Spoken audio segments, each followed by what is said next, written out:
የአሜሪካ የስለላ ድርጅት CIA ለዓለም የደበቃቸው ሚስጥራዊ ኦፕሬሽኖች ክፍል 5።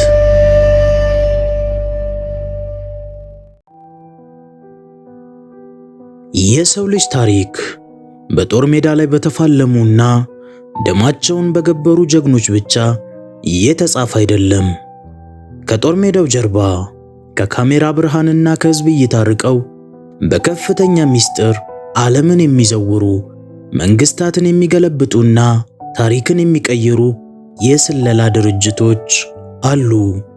በዚህ አዲስና አስገራሚ ተከታታይ ዝግጅታችን የአሜሪካው ማዕከላዊ የስለላ ድርጅት CIA እና አጋሮቹ ለዓለም ሕዝብ ሳይናገሩ በከፍተኛ ሚስጥር የፈጸሟቸውን 5 አደገኛና አስደማሚ ኦፕሬሽኖች ከ5 ወደ 1 እንመለከታለን። በዛሬው የመክፈቻ ዝግጅታችን በዝርዝራችን በ5ኛ ደረጃ ላይ የተቀመጠውን የሞራልና የሥነ ምግባር ድንበሮችን ሁሉ የጣሰውን ኦፕሬሽን ፔፐር ክሊፕ እናነሳለን።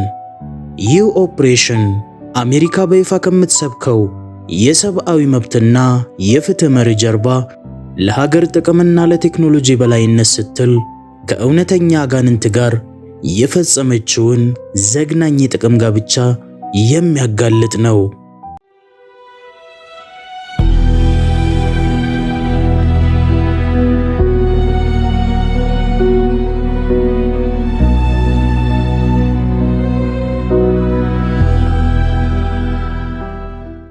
ታሪኩ የሚጀምረው እንደ አውሮፓውያን አቆጣጠር በ1945 ሁለተኛው የዓለም ጦርነት በአውሮፓ ምድር ማብቃቱን ተከትሎ ነው። አዶልፍ ሂትለር ራሱን አጥፍቷል። የናዚ ጀርመን አገዛዝ ወድቋል። ዓለምም ከፋሺዝም ጭራቅ በመላቀቋ በደስታ እየፈነደቀች ነበር።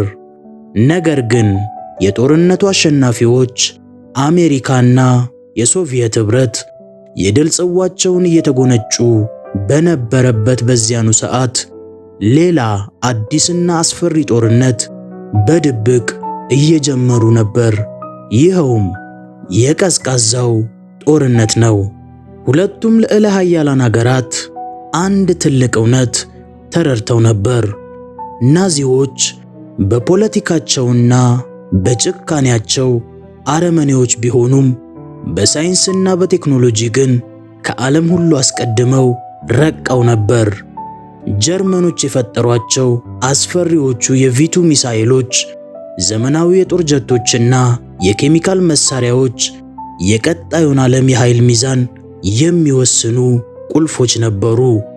አሜሪካ ይህ ቴክኖሎጂ በኮሚኒስቷ ሶቪየት ኅብረት እጅ እንዳይወድቅ ለማድረግ ማንኛውንም ዋጋ ለመክፈል ቆረጠች። በዚህን ጊዜ ነው የአሜሪካ የጋራ የስለላ ተልእኮ ኤጀንሲና አዲሱ የስለላ መዋቅር በኋላ CIA የተባለው ኦፕሬሽን ፔፐር ክሊፕ የተባለውን እጅግ ምስጢራዊ ዘመቻ የጀመሩት።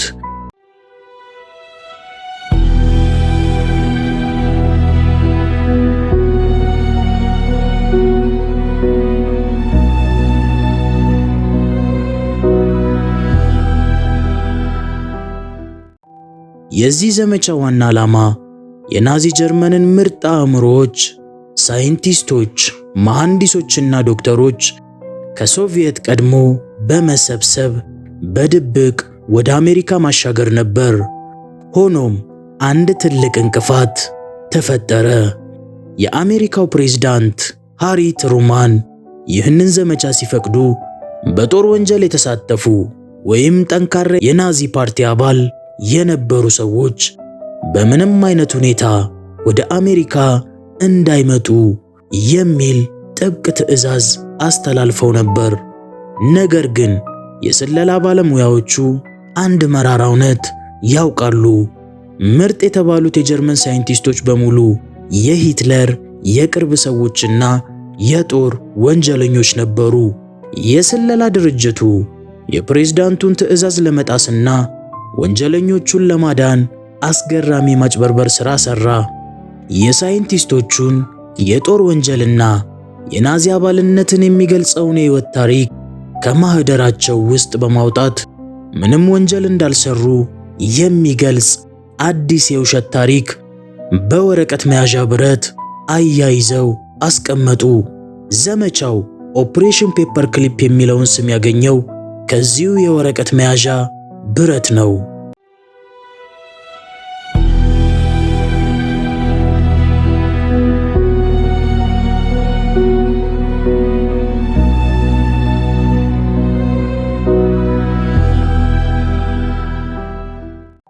በዚህ አሳፋሪ መንገድ በሺዎች የሚቆጠሩ ንጹሃን ሰዎችን በማጎሪያ ካምፕ ውስጥ በባርነት ሲያስሩና ሲያስገድሉ የነበሩ አረመኔዎች በአንዲት ጀንበር ንጹህ ተመራማሪዎች ተብለው ተጠመቁ። የስለላ ድርጅቱ በሳይንቲስቶቹ እጅ ላይ የነበረውን የንጹሃን ደም በወረቀት ላይ በማጽዳት የአሜሪካን ደህንነትና ቪዛ ሰጧቸው። ከነዚህ በድብቅ ከተወሰዱት 1600 በላይ ሳይንቲስቶች መካከል ዋነኛው ቨርነር ፎን ብራውን ነበር። ፎን ብራውን በለንደንና በሌሎች የአውሮፓ ከተሞች ላይ የሞት ዝናብ ያዘነበውን አስፈሪውን የቪቱ ሮኬት የፈጠረ ሊቅ ነው። ይህ ሰው ተራ ሳይንቲስት አልነበረም። የናዚ ፓርቲ አባልና የአስፈሪው ኤስኤስ ጦር የክብር መኮንን ነበር። የፎን ብራውን ሮኬቶች የሚመረቱት ሚትልባውዶራ በተባለ ከምድር በታች ባለ የባሪያ ጉልበት ብዝበዛ ካምፕ ውስጥ ነበር። በዚህ ካምፕ ውስጥ ከ20 ሺህ በላይ እስረኞች በረሃብ በድብደባና በሥራ ብዛት አልቀዋል። ፎን ብራውን ይህንን ሁሉ እያየ እንዳላየ ያለ በሰው ልጅ ስቃይ ላይ ሮኬቱን የገነባ ሰው ነበር። አሜሪካ ግን ይህንን ወንጀል ረስቶለት የቀይ ምንጣፍ አቀባበል አደረገችለት።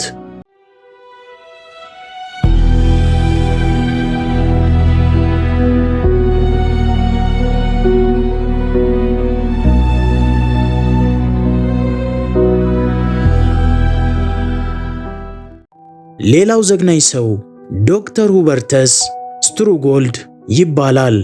በኋላ ላይ በአሜሪካ የውሃ ሕክምና አባት በመባል የተሞካሸው ይህ ዶክተር በናዚ ዘመን በዳካው ማጎሪያ ካምፕ ውስጥ በእስረኞች ላይ እጅግ ዘግናኝና የቀዶ ጥገናና የበረዶ ውስጥ ሙከራዎችን ያደርግ እንደነበር መረጃዎች ያሳያሉ።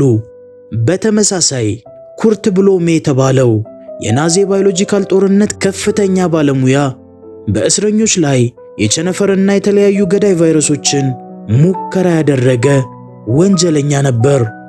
አሜሪካ ይህንን ሰው በኑረምበርግ ፍርድ ቤት እንዲገደል ከመፍቀድ ይልቅ የራሷን የኬሚካልና የባዮሎጂካል መሳሪያዎች ፕሮግራም እንዲያሻሽልላት በከፍተኛ ደመወዝ ቀጠረችው። ይህ ድርጊት በታሪክ ከታዩ ታላላቅ የግብዝነት ማሳያዎች አንዱ ነው። በአንድ በኩል አሜሪካና አጋሮቿ በኑረምበርግ ችሎት የናዚ መሪዎችን በሰው ልጅ ላይ በፈጸሙት ወንጀል በአደባባይ የሰቀሉ፣ በሌላ በኩል ደግሞ የስለላ መዋቅራቸውን የእነዚህ ወንጀለኞች ቁልፍ አጋር የነበሩትን ሳይንቲስቶች በድብቅ እያሸሸ የተንደላቀቀ ሕይወት ይሰጣቸው ነበር።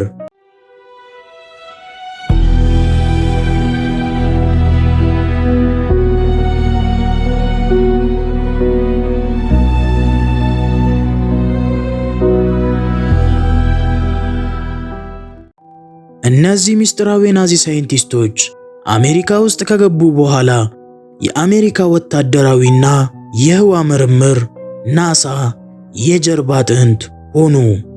በተለይም ቨርነር ፎን ብራውን የናሳ የመጀመሪያው ማርሻል የህዋ በረራ ማዕከል ዳይሬክተር በመሆን ተሾመ። የሰው ልጅ እንደ አውሮፓውያን አቆጣጠር በ1969 ለመጀመሪያ ጊዜ ጨረቃ ላይ የረገጠበትን ታሪካዊው የአፖሎ 11 ተልእኮና ግዙፉን ሳተርን 5 ሮኬት የነደፈውና የመራው ይኸው የቀድሞ የናዚ መኮንን ቨርነር ፎን ብራውን ነበር። አሜሪካ በሶቪየቶች ላይ የተቀዳጀችውን ታላቁ የህዋ ላይ ድል በናዚ ጀርመን አረመኔያዊ ቴክኖሎጂ ላይ የተገነባ ነበር። የስለላ ድርጅቱ ይህንን ምስጢር ለበርካታ 10 ዓመታት ከህዝብ ደብቆ ማቆየት ቻለ። የአሜሪካ ህዝብ በቴሌቪዥን መስኮት፣ በጋዜጦችና በዲዝኒ ፊልሞች ሳይቀር የሚያያቸውና እንደ ጀግና የሚያወድሳቸው እነዚህ ተወዳጅ ሳይንቲስቶች ትላንት የሂትለር ቀኝ እጅ የነበሩ መሆናቸውን ፈጽሞ አያውቅም ነበር።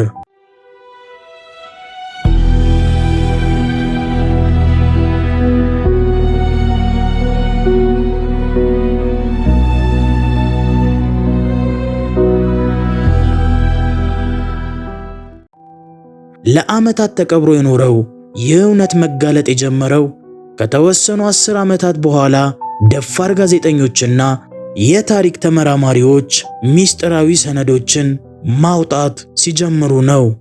ሰነዶቹ ሲወጡ አሜሪካ ለቴክኖሎጂ ስትል የፈጸመችው የሞራል ክህደት ዓለምን አስደነገጠ። የኦፕሬሽን ፔፐር ክሊፕ ታሪክ ዛሬም ድረስ ትልቅ የሥነ ምግባር ጥያቄን ያስነሳል። አንድ አገር የራሷን ሕልውና ለማስጠበቅና በሳይንስ ለማደግ ስትል የፍትህ መርሆችን ረግጣ ከእኩያን ጋር መተባበር አለባት ወይ? የሰው ልጅ ጨረቃ ላይ መድረሱ በሺዎች የሚቆጠሩ የናዚ ሰለባዎችን ደምና ጩኸት ሊያስተሰሪ ይችላል ወይ?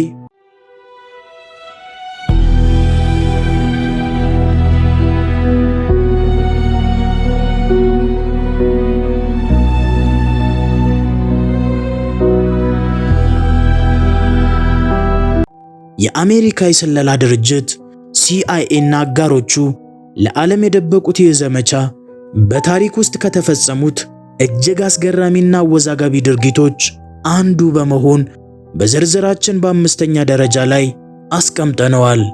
ፍትህን በቴክኖሎጂ የለወጠው ይህ ኦፕሬሽን ከሚቀጥሉት ሚስጥሮች ጋር ሲወዳደር ገና የመጀመሪያው ነው። በቀጣዩ ዝግጅታችን ክፍል 4 የዝርዝራችንን 4ኛ ደረጃ የሚይዘውንና የስለላ ድርጅቱ በሶቪየት ኅብረት ላይ የፈጸመውን እጅግ ደፋር፣ አስደማሚና ከፍተኛ ወጪ የወጣበትን ኦፕሬሽን ጎልድ ይዘን እንመለሳለን።